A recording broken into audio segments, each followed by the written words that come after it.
Bakit po paikot-ikot kayo sa nag-iisang ahensya? Wala na po ba kayong pakialam doon sa iba? Anong klaseng gawa nito? Paano tayo makakagawa ng isang matibay, ng isang katanggap-tanggap na investigasyon?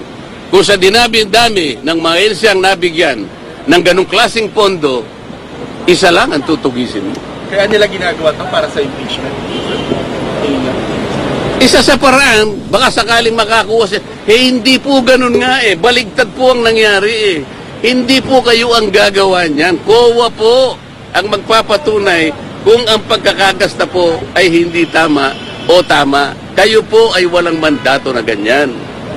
Yun po yung pinipilit ko sa kanila. Ang problema, pag ako po ay nagsasalita ng ginto, ina-advise ko po sila, wala naman silang makita o magamit na ibang argumento para sansalain na sinasabi ko that they should provide a better argument.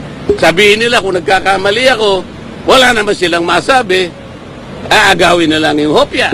Yan lang naman Pero tingin nyo gugulong ang impeachment, if ever, ipag-i-file?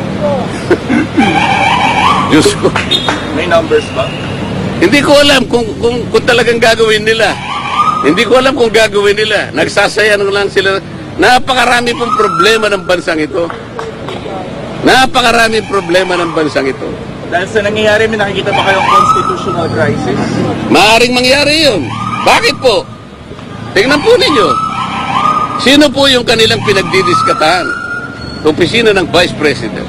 Nagkataong pangalawang pinakamataas na Pangulo, pinakamataas na opisina sa ating bansa. Bakit po nagkaganito? Kung meron mang nakita, kung meron, bakit hindi hayaan po yung proseso na gumulong? Ba't hindi hayaan yung opisina ng COA na siya yung magsabi sa atin sapagkat sila yung merong mandato?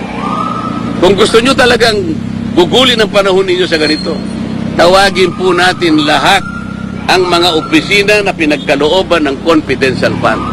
Palagay ko, maski si Speaker Martin, merong confidential fund. Thank you, sir. Ang Pangulo, merong confidential fund. Kung last na lang po na yan, sinabi po ni Congressman Pulong Duterte kay Vice President Sara na ikinakahiya niya na namiyembro siya ng 19 Congress. Ikaw po bilang Congressman, ano po masasabi? Nalapit na ako mapahiya. Nahihiya na nga rin ako Siguro nahalata ninyo Nakakahiya talaga. Hindi ito yung House of Representatives na pinusukan ko noong 2004. Hindi po ganito. Malapit na po akong mag-graduate next year. Ngayon ko pa makikita ang lahat na hindi dapat gawin ng isang institution kagaya ng House of Representatives. Ang House of Representatives po ay isang parliamentary institution. Dito po ginagawa ang lahat ng pagdidebate. Lilitaw po dito yung makatwirang pangangatwiran, kung anong argumento ang mabisa. Hindi nila dapat sansalain, hindi nila dapat pigilin ang magsasalita sapagkat pare-pareho ang members ng Congress. Sir, yung in aid of legislation na hearing, meron na po bang bill na nabasa kayo? Meron na ba silang plano? Nabasa na ito ba?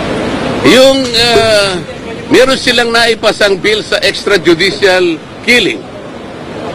Pag-uusapan ba natin yun? Basahin po ninyo, nakakatuwa, nakakahiya. Sapagkat akala niya, kailangan po malaman ninyo kung totoo na in aid of legislation po ito. Nakapagpasa na po sila ng panukalang batas October 11, 2024. Ba't tayo pa nilang tumigil? Meron na pala. So hindi na in aid of legislation, tapos na, di ba? Ang hinahanap nila yung makagawa ng batas tungkol sa EJK. Nagawa na Na-file na October 11, 2024. Ba't tayo mong tumigil? Meron ka pang gustong gawin siguro. Di ba? Kung ano po masasabi niyo sa sinabi po ni Vice President Sara Duterte na ang gobyerno na ito ay walang pagtutunguhan. It is nothing. Binanggit niya po kanina ko. Wala akong magagawa kung yan ang sentimiento ng Vice President. Nasa kanya yon. At lahat naman ng tao ay pwedeng magpahayag ng kanyang opinion. Hindi ko kayang agawin sa kanya yung opinion na yon. Lahat po tayo merong sarili-sariling opinion. May karapatan tayo na magsabi kung anong nararamdaman ng bawat isang Pilipino sa kanyang pamahalaan. Tingnan po ninyo, sino po yung kanilang pinagdidiskatahan? Opisina ng Vice President.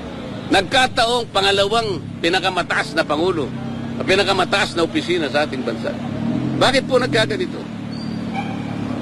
Kung meron mang nakita, kung meron, bakit hindi hayaan po yung proseso na gumulong? Ba't hindi hayaan yung opisina ng COA na siya magsabi sa atin sapagkat sila'y merong mandato? Kung gusto nyo talagang gugulin ang panahon ninyo sa ganito, tawagin po natin lahat ang mga opisina na pinagkalooban ng confidential fund. Palagay ko, maski si Speaker Martin, merong confidential fund.